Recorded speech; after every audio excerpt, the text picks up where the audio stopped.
Wajahat. I guess we should introduce ourselves first. My name is Tim Murphy. I'm a reporter with Mother Jones Magazine in DC.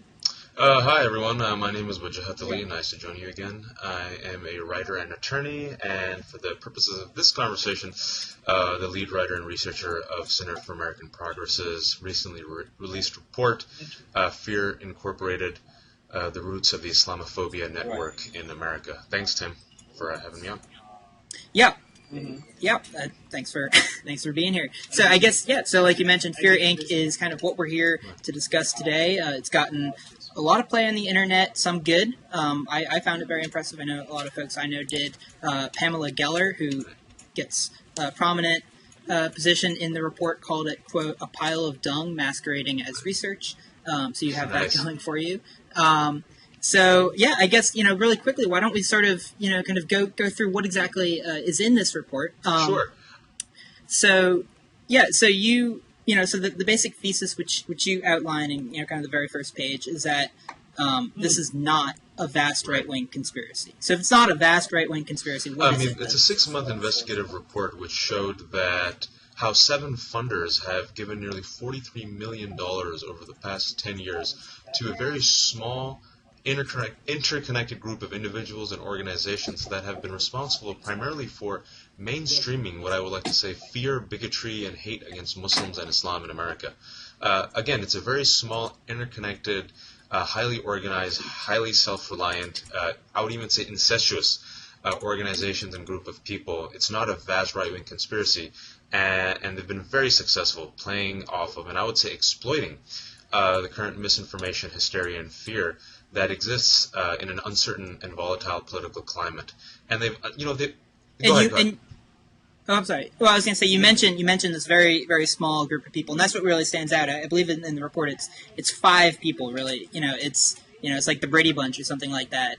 Actually, I think it's less than the Brady Bunch. And so these guys they all work together, right? They're all kind of self-referential. They're all one man's the attorney for another person's think tank. Well, basically, right? in the network, we've categorized it for the first time ever. We've dissected it, we've categorized it, we've named all the names, we've, if you will, connected the dots and traced the funding and money trail, and we've shown essentially that it's a 5-tiered network. So there's 5 quick categories. The first is what we call the money trail, which is the 7 funders who give $43 million to this small group of people. The money that they primarily give is to the second group, which is the Islamophobia scholars and policy experts. That's the 5, what we call the central nervous system. They're the ones who manufacture it, right. and then they give these talking points, these messages that we'll talk about in a second, to the grassroots organizations and religious right who spread it to their constituents and locally elected officials. And then that gets mainstreamed through the media megaphones such as Fox News and the blogosphere, and finally it ends up as talking points and wedge issues for political players. We've already seen it happen for the upcoming 2012 elections. This anti-Sharia nonsense espoused by Bachmann, right. Gingrich, and others. And so kind of starting with that first step, the money Sure. trail you talked about. So it's $42.6 million over, I believe, a Correct. 10-year period. Where is that money coming from? I mean, who are these the 7 major donors? Sure. So it's not really the usual players, which is surprising to people. The 7. There's no yeah, Koch exactly. brothers. But the 7 Right. names that we have uncovered, and this again was used by uncovering publicly available documents in 990, so anyone can check this out. Here's the 7 names: Donors Capital Fund, which gives nearly $20 million to the network. Mm-hmm. The Scaife Foundation, belonging to Richard Mellon Scaife, gives about $8 million. Lynn and Harry Bradley Foundation gives about $5.5 million. The Newton and Rochelle Becker Foundations give about $6.5 million. The Russell Berry Foundation gives about $3.3 million. We also have the Anchorage Charitable Fund and Rosenwald Family Fund. They give about $3 million. The Fairbrook Foundation, belonging to Aubrey Chernick, they give about $2 million. And that's pretty much the 7 groups that give about $42.6 million to what we call the really core group of this network, the core group that's really responsible for disseminating some of these manufactured talking points that was once fringe rhetoric, but now unfortunately is mainstream. And so with these seven major donors, I mean, do they know where they're giving their money? Presumably, they've got a lot more than the money that they've given to these organizations. I mean, are they just kind of spreading the wealth around a lot, or is it? Do they, are they going in there with the mindset of we're going to spread anti-Sharia? And that's a really good question. And in the report, we don't know the exact motivations of these funders, and we don't venture into it, even though we have taken the time to mention, what's exactly on their website and how they describe themselves. Some of these players are, usual players in the conservative, right-wing leaning, causes. For example, Scaife Foundations and Bradley Foundations, they've made their politics very clear over the years. They've been funding these types of endeavors. However, some are very surprising. For example, the Russell Berry Foundation, gives about $3.5 million. They give money, to some good causes, some really good some good causes, some good institutions. So this is not usually a ragtag group of people. So what I think, honestly, is that some of these funders have been misled, just like by some of law enforcement officials and government officials and even mainstream media, by the Islamophobia network, because what the network does is it promotes itself as legitimate authorities and scholars on Islam, and specifically under the guise of apparently fighting radicalization and giving advice on national security, they hide if you will, a very conspiratorial anti-Muslim agenda. And what we've seen is a lot of people have been misled, even our government. So I think there is an opportunity here for these funders, now that these people have been exposed, I hope these funders say, wait a second, we didn't know that this was a real agenda. We thought we were funding people who claim to be, authorities on national security and anti-radicalization efforts. We're going to not do business with these people. And now that we know, thank you so much for letting us know, and we're going to go support some better causes. That's the hope. Yeah. Right, and you can kind of see that approach in action. So that's kind of the goal of this report. You can kind of see that in action a little bit with some of the folks that are mentioned in the report. Folks like Waleed Shobat, who's this, he'd be almost kind of this cartoonish figure if he wasn't actually getting paid to disseminate the lies he's getting paid. He purports to be a former terrorist, for the PLO who carried out a bombing attempt that just so happens to be impossible to track down. The story has changed a number of times. He's kind of embellished it depending on the audience. But it turns out he's getting paid, by the Department of Homeland Security. He's getting paid by the U.S. Air Force Academy to come to these, conferences and sort of spread this misinformation about Waleed Shobat's really interesting because here's an individual, exactly like you said, that's not even his real name. No one knows his background and history. He says he's a quote Islamic terrorist, and who, by the way, now is like this type of apocalyptic Christian who says that Islam is the Antichrist, wants to expand like Nazism, destroy all systems, and has the mark of the beast. And again, how the network works is that Frank Gaffney from the Center for Security Policy and Daniel Pipes nonetheless support Waleed Shobat, even though he has been exposed. And they use Waleed Shobat within this report. We bring down some tiers. He's what we call the cultural validator. So, there's some individuals within the network who have, if you will, either are former Muslims, people like Zudi Jasser who still proclaim themselves as Muslims, or people like Waleed Shobat, Waleed Ferris, and Bridget Gabriel, who are Middle Eastern, not Muslim, but kind of use their Middle Easternness, their brownness, if you will, as an authentic card and say, see, we grew up with these Muslims, we grew up in the Middle East. We were just talking about Waleed Shobat, who's this kind of, curious figure where he claims to be both an ex-Muslim and an ex-terrorist from the PLO. He's got this kind of crazy backstory about, having, tried some sort of bombing attempt at a bank. In one version, he finds out that no one was hurt. In another version, he never hears anything at all because he's in hiding. And then he kind of has this total religious conversion, and now he's this real sort of end times prophet. So where does he fit into this? So Waleed Shobat is what we call a cultural validator. Specifically, in the first category of the Islamic scholars and policy experts, who are five, and let me just quickly name them: Frank Gaffney and the Center for Security Policy, David Yerushalmi and his think tank Society of Americans for National Existence, Daniel Pipes and his think tank Middle East Forum, Robert Spencer and his blog Jihad Watch and his group Stop Islamization of America, and Steve Emerson for Investigative Project on Terrorism. Afterwards, what we have is a small section called the Validators. And Waleed Shobat is one of the several validators. These are individuals who either claim to be former Muslims, were former Muslims, are currently Muslim like Zudi Jasser, or are not Muslim but simply Middle Eastern and have some sort of consistency of brownness, which they conveniently use and exploit to show themselves as being authentic messengers. So Walid Shobat says, Right. Walid Shobat, first and foremost, that's not his real name. No one really knows his past history. He claims to be an Islamic terrorist, and now, as you said, he says Islam, he's turned apocalyptic Christian, and he said that Islam has the mark of the beast, is the Antichrist. Islam wants to expand like Nazism and destroy all systems, and that Obama is a Muslim, and he said that all Muslim Americans should be monitored. Regardless, Walid Shobat is continuously sponsored and promoted by the Islamophobia Network. People like Daniel Pipes and Frank Gaffney say that his story is remarkable and unlike anything they've heard, probably because it's fiction. Nonetheless, Although, actually, incidentally, I should point out that it's very similar to about 2 or 3 other stories. There's about 3 of these kind of former terrorists who go around, and they've been called the Three Stooges, I think, and their stories are more or less identical. But yeah, it's kind of. You also have Tawfiq Hamid, who's a former Islamic terrorist in Egypt, apparently, who now has a lucrative job at an intelligence, a CI center, which proclaims itself to be an academic and intelligence studies center on radicalization and national security.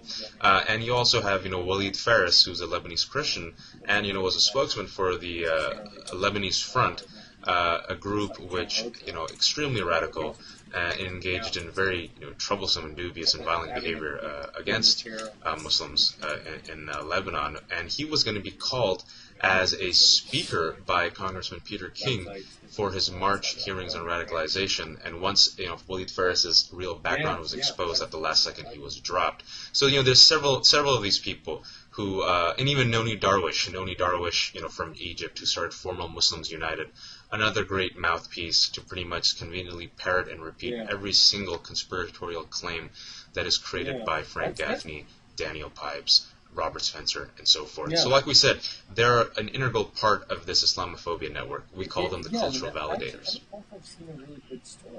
Right, and it's kind of, analogous to a lot of different movements in that respect. I guess, most recently, you kind of think of the ex-gay movement, where you've got these folks who say that they were, gay and then somehow cured themselves, and then they become the validator for that whole branch. And actually, and the funny thing is, it gives cover to Frank Gaffney and Danny Pipes, because they say, see, we don't hate Muslims and Middle Easterners. See, the Middle Easterners and former Muslims themselves are saying it.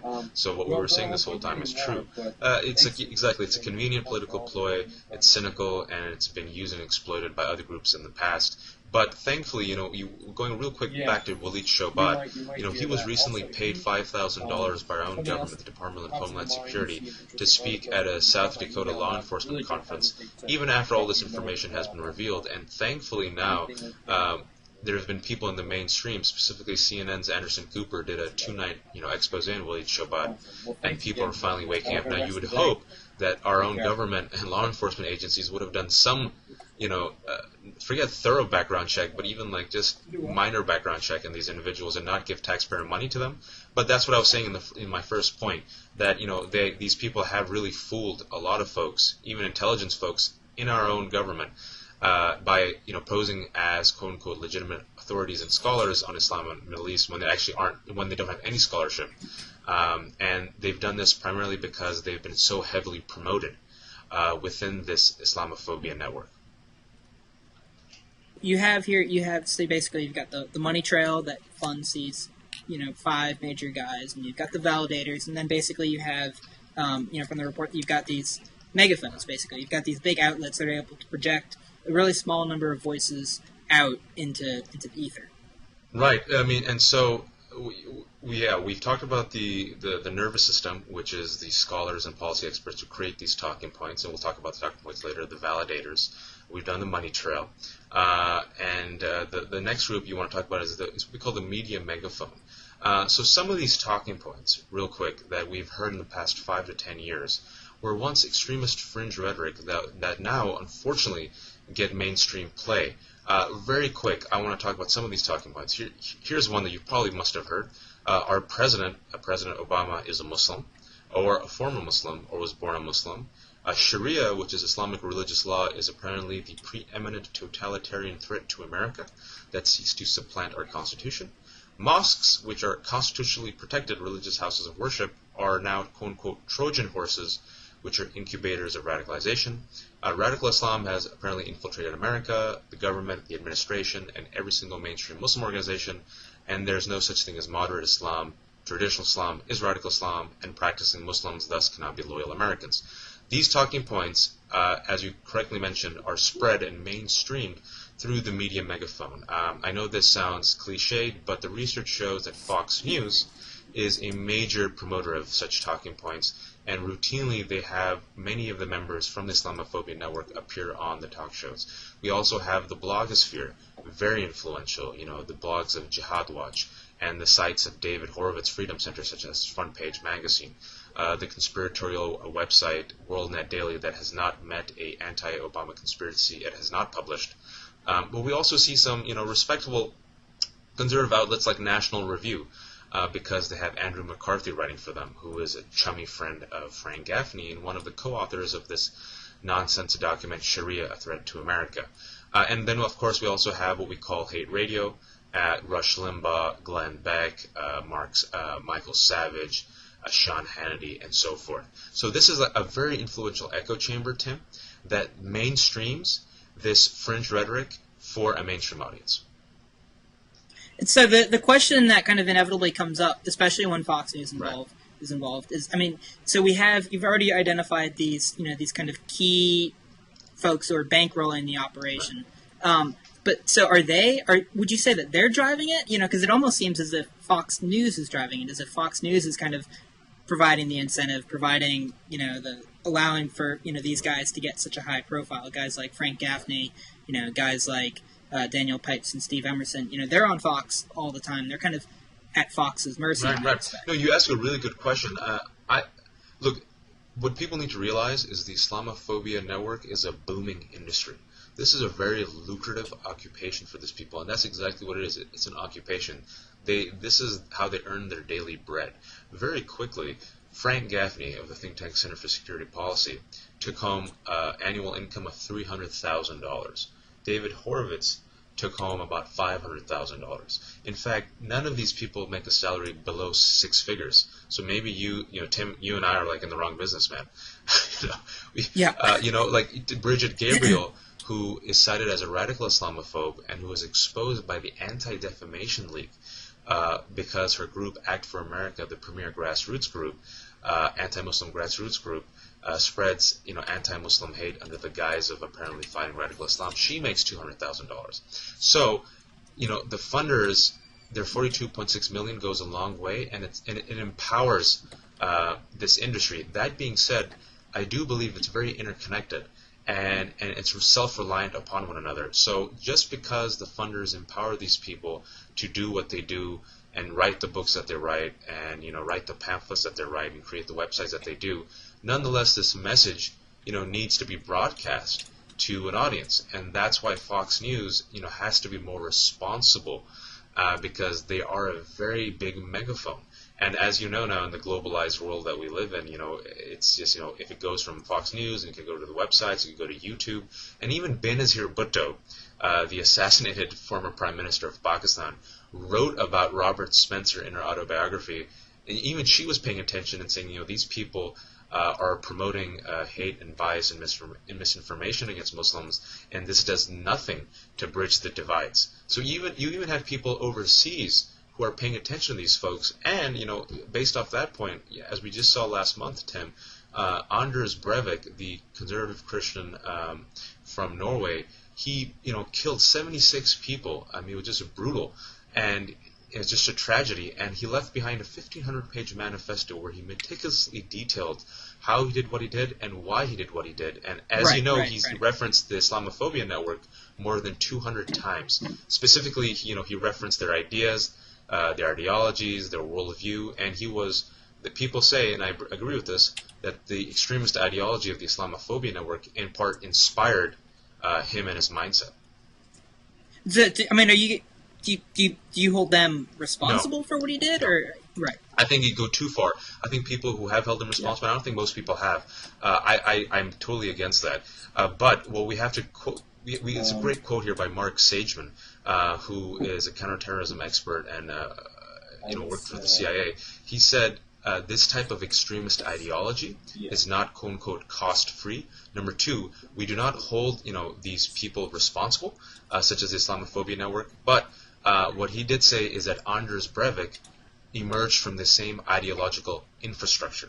And what we've seen, whether it's religion, religious extremism, racial extremism, anti-government extremism, is that extremist ideology usually inspires extremist violence. Right. It actually, you're actually starting to see kind of the same thing where, last week, for instance, you had the man who committed arson, allegedly, at Portland, Oregon Mosque, explained himself to authorities by saying that, well, Christians can commit jihad too. Right. And so it's that same kind of, Anders Breivik mold that's sort of been set. When you sort of start to use this apocalyptic, clash of civilizations rhetoric, sometimes people take it seriously. And so you sort of mentioned this with the Ground Zero Mosque, and again, that sort of seems like, one of, and apologies because I just actually used Pamela Geller's term for that, but with the Park 51 project in Lower Manhattan, and that sort of seems like an instance in which Fox really did sort of exercise veto power. And the first time the issue came up in early 2010, they decided it wasn't a very big issue.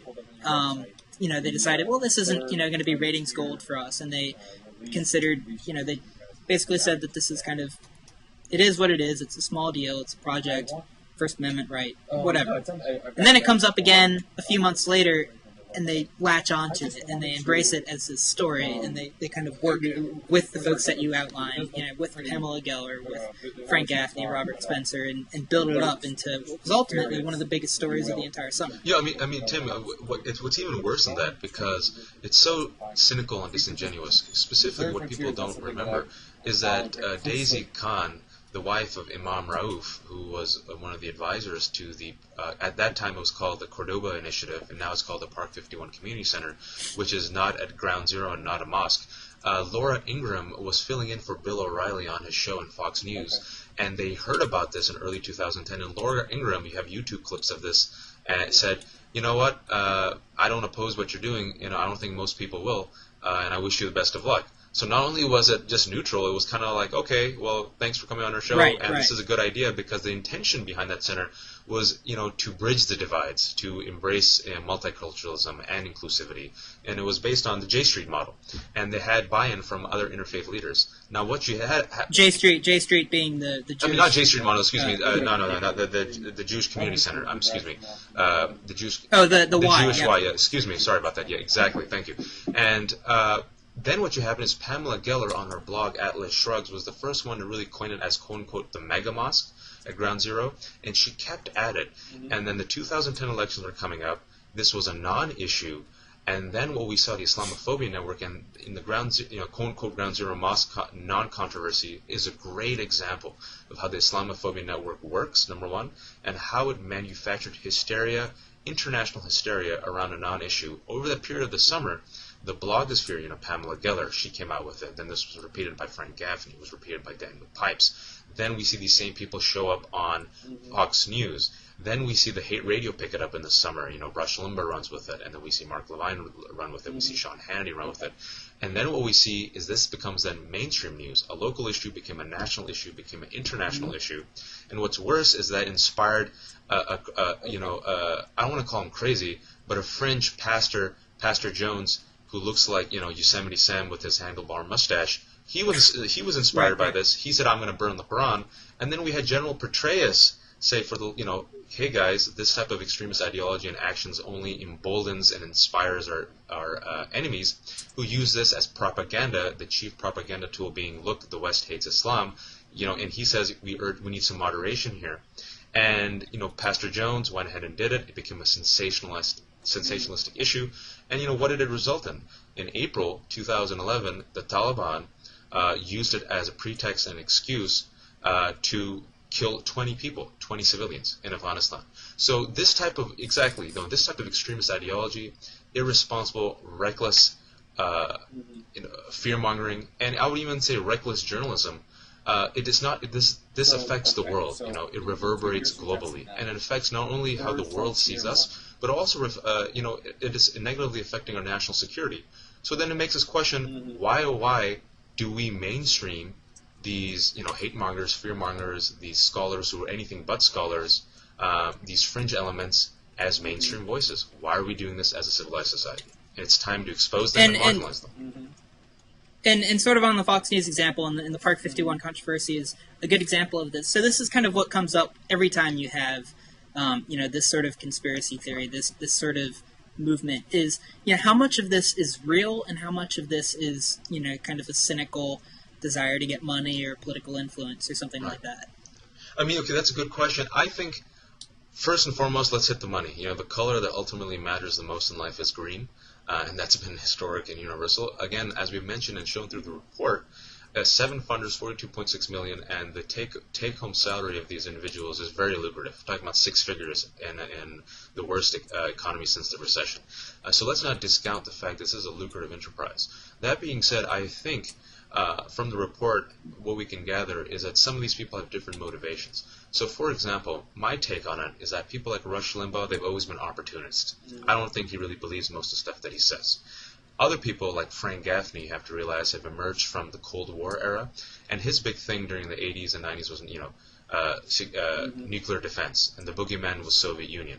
Once the boogeyman of Soviet Union and the Russians disappeared, he needed a new boogeyman, and I think some of these people seriously think that Muslims are the current boogeyman.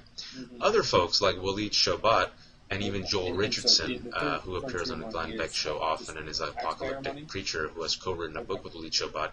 Some of these people, and I would even say Glenn Beck, have this type of end of times, Armageddon, clash of civilizations, Muslims are the, Antichrist type mentality. Others, I say like, Bridget Gabriel and Pamela Geller, I think have a deep-seated animosity towards Muslims. And Anti-Defamation League specifically reviewed the actions of their grassroots network Stop Islamization of America and Act for America and concluded the same thing, that they have an anti-Muslim bias. This is very clear, I think, with David Yerushalmi, who is the attorney, who is the quote-unquote legal counsel of the Islamophobia network, and for people who don't know, he is the author of the model anti-Sharia template that is literally almost copy and pasted by nearly 23 states who have tried to enact anti-Sharia bills in their nation. In their states, and what ADL has said is that this gentleman has a rich history of making anti-black, anti-immigrant, and anti-Muslim statements. So, we're talking about fringe elements, we're talking about people who are hate mongers, we're talking about people who are fear mongers, and we're talking about people who are exploiting misinformation, ignorance, and uncertainty about Muslims and Islam in a politically volatile climate for the sake of profit. And real quick, Tim, this is nothing new. This has been done before. As you know, we're students of history. The same exact playbook almost has been done against Japanese Americans, Jewish Americans, and Irish Catholics. It's almost eerily similar. And the name that stands out that you didn't mention there is sort of this textbook example of profiting off of the conspiracy would be Newt Gingrich, yeah, of course. Who back in 2000. Right after the presidential election, met with Grover Norquist, Council on American Islamic Relations, and a couple of other, prominent American Muslim leaders, and then, 10 years later, releases a movie saying that Sharia is the number one existential threat, totalitarian Sharia is the number one threat to America. And the difference there is that in that 10 years, he started his own documentary production company. So you mentioned David Yerushalmi, and that's an interesting name that I think probably a lot of viewers probably aren't that familiar with. So here's a guy who basically 2 years starting 4 years ago sat down and began crafting this draft legislation to ban Sharia law from American courts, and he basically just began feeding this through the grassroots network to get this introduced at the state level, right? Well, basically what he did was David Yerushalmi, about exactly 4 years ago, through his think tank, which the acronym is SANE, S-A-N-E, Society of Americans for National Existence. Right. Well, people debate that. What he wanted to do is he wanted to do a mapping Sharia project. Specifically, he wanted to see what quote-unquote type of Sharia was practiced in each mosque in America. And specifically, what he tried to initiate about 3 or 4 years ago is he wanted to test whether or not we can see the practice of Sharia as being a criminal conspiracy against the United States, which would be punishable with a 20-year jail sentence and be seen as a felony. Just think about that for a second. And that was, his goal, to see if he can really test this theory of making the adherence to Sharia a criminal felony.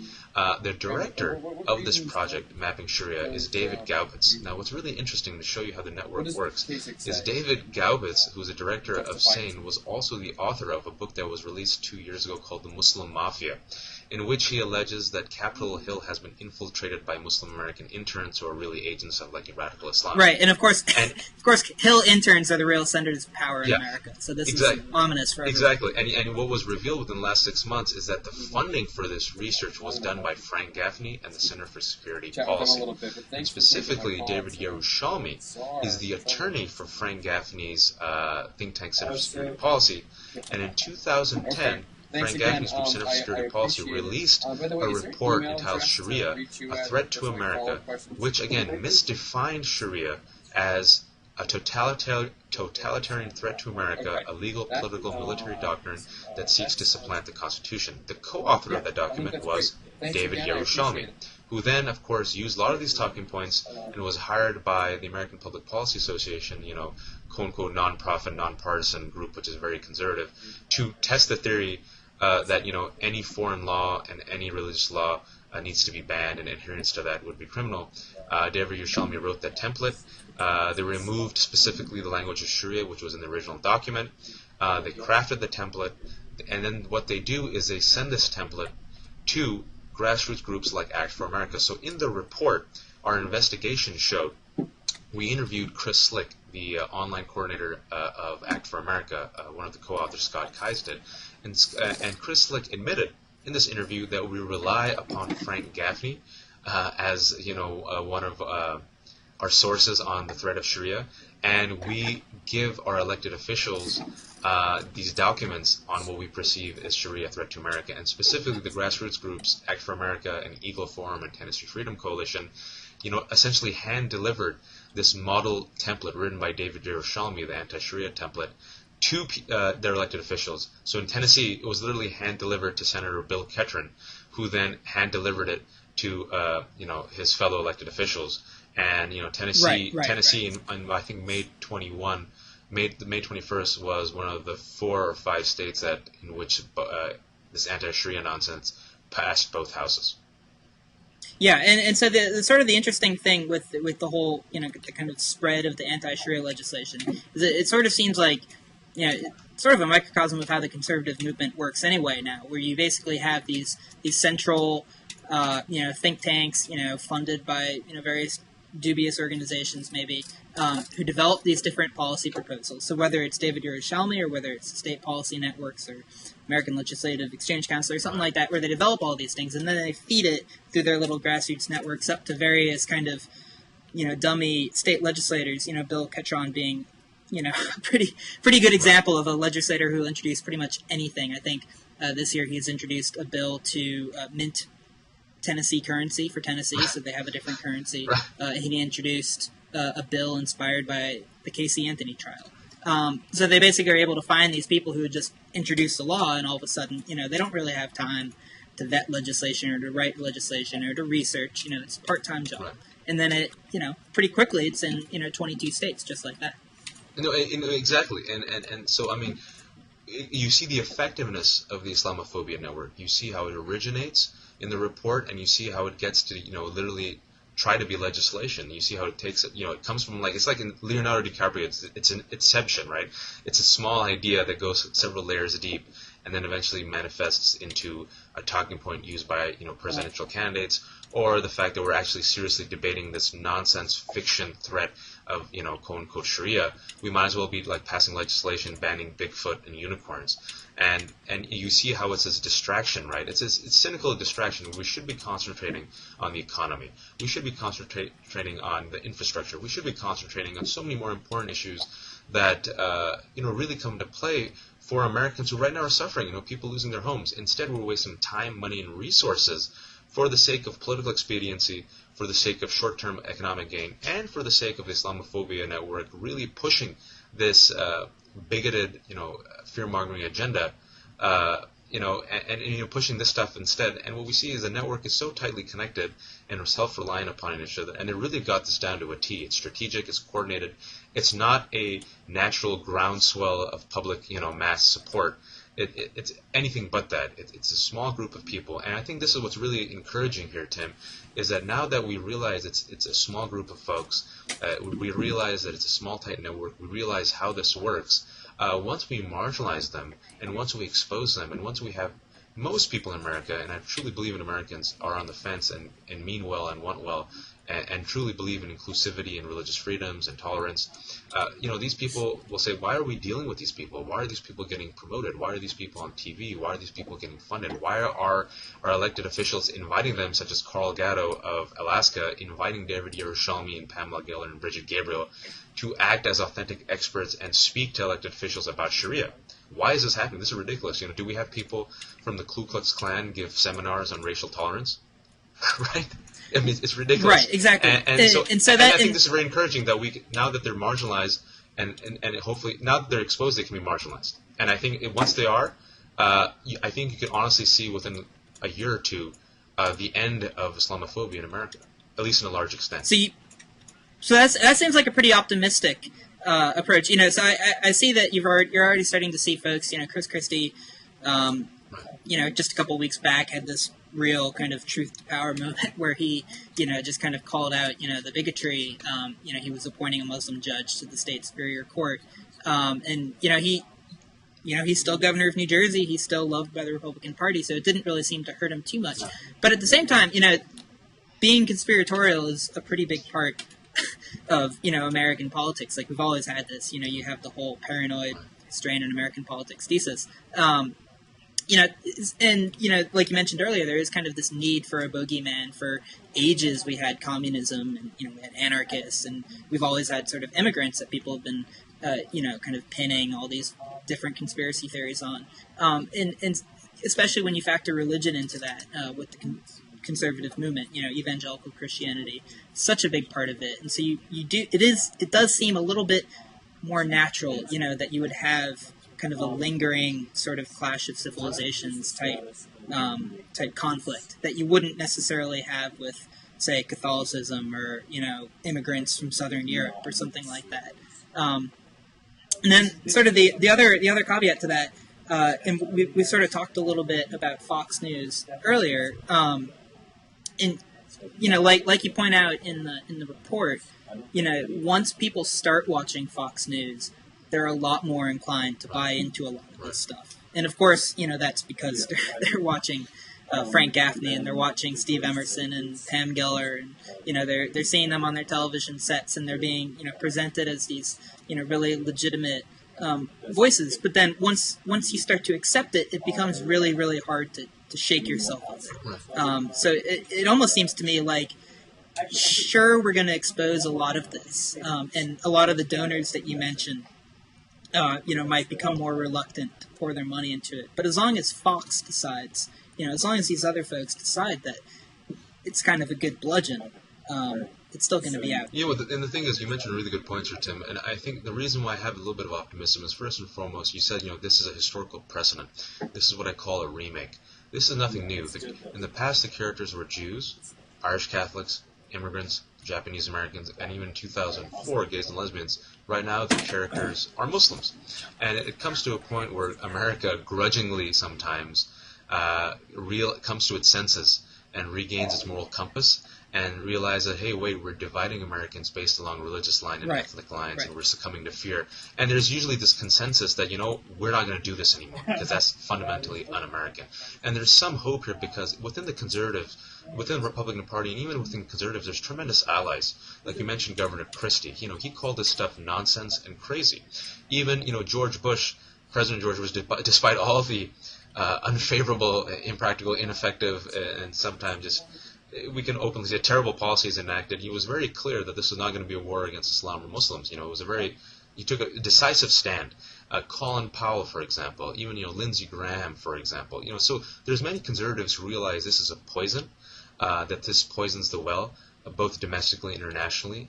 And I think they're jumping on board and saying, you know what, we are not going to support this fringe element that unfortunately has contaminated, for a large part, our party. And what we really need now to see is more conservative allies and more conservative voices vomit out these elements that have infiltrated their party. And specifically, exactly what you said is like people like Fox News. Someone has to hold them to task and say, listen, why are you inviting these individuals who have been outed by the Anti-Defamation League as spreading hate? Why are you inviting them as mainstream people, mainstream, legitimate, neutral scholars when they're anything but that? And I think that what this report does, and the intention of this report, Tim, is that it's not going to happen overnight, but specifically, we want to inoculate Americans with information, with facts, with education. So the next time they get, the fear-mongering meme or message, whether it be on Fox News or the blogs, they'll say, you know what? We know your agenda. We know who you are. You're exposed. That's not how we do business in America. These are not the values that we teach our children, and we're not going to listen to you. And then, what happens, like we've seen in history past, they become marginalized. The Ku Klux Klan was marginalized. The white supremacist groups were marginalized. And yes, there are some people, like you've mentioned, there's people on the religious right who conveniently use this. There are people in the grassroots networks who use this. But there's enough allies, I think, within the religious communities, interfaith communities, as such, who will say, you know what, we might have legitimate disagreements and healthy disagreements about race, politics, and religion, and our society encourages that. But what these people are doing in the Islamophobia network, this has gone too far. Right. They're dividing each other based on fear and hate and exploiting it, and we're not going to be part of that. And it's worth noting that with like the anti-Sharia legislation we mentioned earlier, Right. I think it's only something like maybe 3 or 4 states have actually passed those laws out of the 22 that have introduced them, and at least one of those laws was then knocked down. In Oklahoma, the federal court knocked that down. So you mentioned that from about 2001 to 2007, this really didn't seem like such a big deal. You kind of had Frank Gaffney saying his stuff, but not everyone else was. So do we kind of go down this rabbit hole if President Obama did not defeat Hillary Clinton? Would we have had the outpouring of Islamophobia that we've seen over the last few years? No, you make a good point. There are what we've located in my research. I located what I call several drivers of this recent uptick in Islamophobia. The ones that I've mentioned, that I believe the reasons for it are namely the following: the tragedy of 9/11 was the first one, huge. The fact that you have 19 hijackers, criminals who were Muslims from another country, basically claim to rationalize their perverse actions based on some extremist ideology, and the fact that they all had Muslim names and Muslim faces, and the two towers fell, and 3,000 Americans were killed. That is seared into the consciousness of America. I think that was a big one. But again, Muslim Americans did not do that, and 1.5 billion Muslims did not do that. But that doesn't matter because there's a lumping effect. Because what we have already is a society right now, Tim, where 60% of Americans say they don't know a Muslim, number one, and number two, Islam is the most negatively viewed religion in America, and in fact, the favorability rating of Islam is its lowest now since it was even after 9/11. But it's actually, ironically, it's actually higher than that of the Tea Party. So it's which is somewhat comforting. But the point is, when people in a recent study by Hathaway, they said to people, why do you have this image of Muslims? They say, A, we don't know Muslims, and B, based on what we see in the media. So it's this framing of Muslims, it's the framing of the Muslim narrative and the story perpetually around terrorism, extremism, and fundamentalism, right? That kind of perpetuates this negative image. So we have that, number one. We also have the most economically uncertain and volatile climate since the recession. I think this plays a large part into it. 3, the election of Barack Hussein Obama. I agree with you. I think that's a major driver because, again, what we've seen in 2007, 2008, and 2009, and even now, is the cynical manipulation by the Islamophobia network and certain people in the Republican Party to kind of, equate, to tar him, if you will, by smearing him with the quote-unquote Muslim label, which is so insulting if you think about it globally. The fact that him even being associated with Muslims automatically makes him anti-American, un-American, or a perpetual suspect.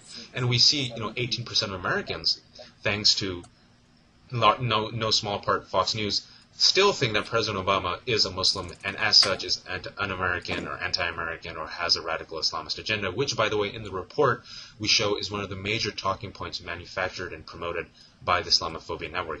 And then finally, a major reason also, you mentioned it a while back, Tim, is the 2010 quote-unquote Ground Zero Mosque hysteria, which really lingers to this day. It reverberates. The Southern Poverty Law Center did a research on it and said it caused a huge uptick in what you call anti-Muslim rhetoric and even hate crimes against Muslims. So we take these major drivers and we look at the current society we live in, we look at the current volatility and uncertainty, and it's really ripe for exploitation.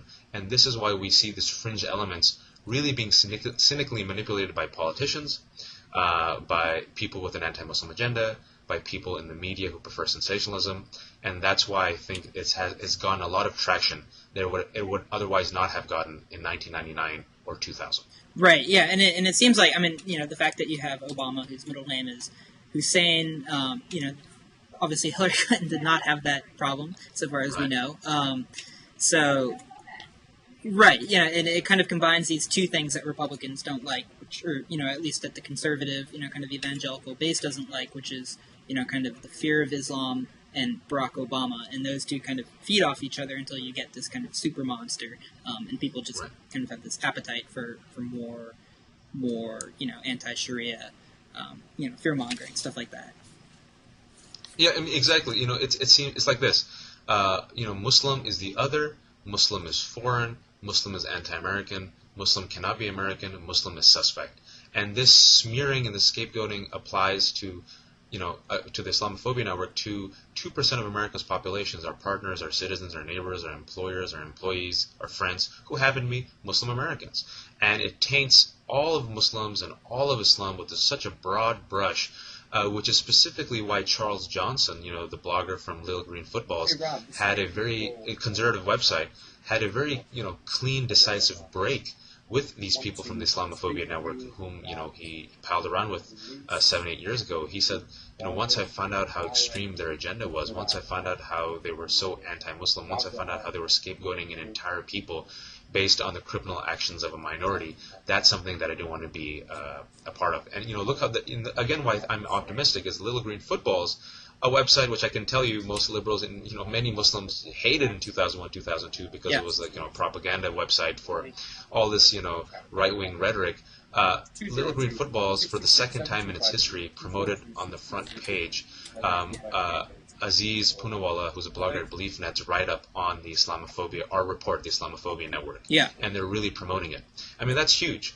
The fact that in 7-8 years, there was a turnaround because, Charles Johnson and people on the Little Green Footballs, people who are conservative, realized the true agenda, the true anti-American, anti-Muslim, fear-mongering agenda of the Islamophobia network, and they said, you know what, we don't want a part of this. And so that's why I'm still hopeful. Yeah, and so sort of speaking of the future of the Republican Party, we've been writing a lot recently about Rick Perry. Looks like he's sort of the Republican frontrunner for president at this point, and he's got kind of this weird, there's this weird back and forth within these kind of anti-Sharia pundits as to whether or not he's actually a slave to Sharia, to use their term. Obviously on the plus side, he's very conservative Christian. He held a prayer rally that was designed to convert non-Christians, so that's obviously a bonus. But then they've also dug up this some sort of years-old scandal involving like a public school curriculum that they found to be too favorable to Muslims, and he was influential in bringing funding for another public school that taught Arabic. So I mean, how do you where are you coming down on Perry? Is he kind of which side of this anti-Sharia? I think Perry, and this goes to show you how sometimes simply talking to one another and having relationships in America, it does profound wonders. Rick Perry has had a very tight relationship with the Ismaili community. The Ismaili community is, a part of the Shia branch of Islam, and it's a minority community in America, but it's very active and very successful. And they built bridges with Rick Perry, and I think politically because Rick Perry has had such a tight relationship with Ismaili American community, funding and voting, I think he's in a compromised position, right? To really go against Muslims. But also because he's met with them, I think he realizes that they aren't, these spaceship aliens who are hell-bent on replacing the flag with a crescent star and all this other nonsense. And what we've seen is, and what we've heard is that his administration, quote unquote administration, and his campaign specifically is not going to jump on the anti-Sharia bandwagon. They realize that it's going to be poisonous. They realize it's going to be divisive, and I think because he has this existing relationship with the Muslim American communities, and because he has relied upon them and vice versa, I think he realizes that this is not the way to do business in America. Specifically, look at Herman Cain. I mean, another reason to be somewhat inspired, I guess. Herman Cain was the head crazy a couple of months ago. I'm not going to have a Muslim in my cabinet. I'm going to make Muslims do special loyalty tests. It's okay for Americans to protest and ban mosques. And then what happened a couple of weeks ago? He met with Muslim American communities and Muslim American leaders at the Adams Center in Virginia. He sat down with them, talked to them, and then he was seemed to be contrite and apologetic in his statements afterwards, saying, I didn't know much, but now I do, and we share similarities. And moving forward, I'll try to be a little bit more responsible. And this is Herman Cain, of all people. Right, and of course now Frank Gaffney says that he's actually possibly a secret agent of the Muslim Brotherhood, and so that to me that's sort of like the moment in that the Bob Dylan paranoid John Birch Blues, where the main character looks in the toilet and discovers that he's actually a communist secret agent. So on the Perry point, exactly what you. Oh, go ahead. Sorry, go ahead. No, I mean what you meant is exactly it. That anyone, even conservative, look, and this is why this is so ludicrous. That even conservatives, even Republicans, the second they even befriend a Muslim or even say something even remotely decent about Muslims or Islam, the Islamophobia network accuses them of being in bed with radical Islam. I mean, that's what they said about Governor Christie. He appointed Sohail Mohammed to the Superior Court, a very respected, extremely well-educated, extremely qualified attorney to Superior Court in New Jersey who just happens to be Muslim. Steve Emerson, you know what he said about Governor Christie? This is proof that he has a tin ear for radical Islam. And and he said the same thing about Dick Durbin because Dick Durbin wrote a letter to CARE. They said the same thing about President Obama's administration because Valerie Jarrett went and spoke at convention center at ISNA. So did Rick Warren, by the way, evangelical leader Rick Warren. They didn't make that accusation against him. So I think when more Americans hear this, hear Frank Gaffney say, really, Herman Cain, really, Governor Christie, really, Dick Durbin, really, all these people are in bed with radical Islam, I think, they'd reveal their card. And I think most Americans will distance themselves. That's what I'm hopeful for. Yeah, and I was going to say with Perry, it almost seems like he does sort of offer a way out for Republicans who do want to play to the social conservative base like that. He's no one's going to question whether he believes this is a Christian nation because he's said it over and over and over. But at the same time, he's been friendly enough. There's a pretty influential Muslim conservative organization in Texas, the Texas Freedom and Justice Coalition. He's done enough to kind of present himself as business first, that he's able to sort of appease various different groups on that front. Yeah, I mean, it's exactly what you said. There is a way out. I mean, it's Rick Perry's rhetoric and ideologies aren't necessarily that encouraging for the future of this nation. But when it comes to this niche issue, what we're dealing with, these talking points which are so fringe and hate-filled and poisonous and divisive that are promoted by the Islamophobia network, it seems Rick Perry, this poster boy for this kind of merger between, right-wing religiosity and political ideology, he gives that base, exactly what you said, kind of an opening to get out of this Islamophobia muck. And that is hopeful. Yeah, and I guess probably one last quick point. So one of the really interesting things I thought you mentioned in the report was when you were discussing the grassroots, and we haven't really discussed sort of the structure of this grassroots movement. You compare it to I believe you compared it to Howard Dean's presidential campaign. You compared it to Barack Obama's presidential campaign. So this, and what it really struck me is it looked really similar to kind of the rise of the Christian Coalition. It actually has one of the main organizers from the Christian Coalition in the late '80s. This guy Guy Rogers was sort of the guy who's spearheading Act for America's anti-Sharia movement at the state level. No, right, exactly. And, a lot of people don't know is the face of Act for America, which, again, is this recent group that was started about 3 or 4 years ago by Bridget Gabriel, a cultural validator. She was born in Lebanon and has a dubious history where she said she escaped, Muslims were trying to kill her and her family. And then she moved to Israel and she started her media career working at a media station conveniently, which was then bought by Pat Robertson's company. And then she moved here to America, and she, wrote 2 best-selling books. Why They Hate Us. The usual nonsense. She is the face of Act for America, the cultural validator. But the brains, I would say, is Guy Rogers. Guy Rogers had worked on John McCain's campaign. He was worked on Pat Buchanan's campaign, but specifically in the 90s. He worked for the Christian Coalition, which was started by Pat Robertson, again, an evangelical pastor. You've seen him on the 700 Network, said vile things about Muslims and Islam, and pretty much any group he disagrees with, gays and lesbians, atheists, he's in the report. This group, Christian Coalition, was kind of created to kind of be a get out the vote campaign, to really unite and coordinate, if you will, Christian voters, right-wing conservative Christian voters, and to make it an influential voting machine and political machine anchored around right-wing religious values.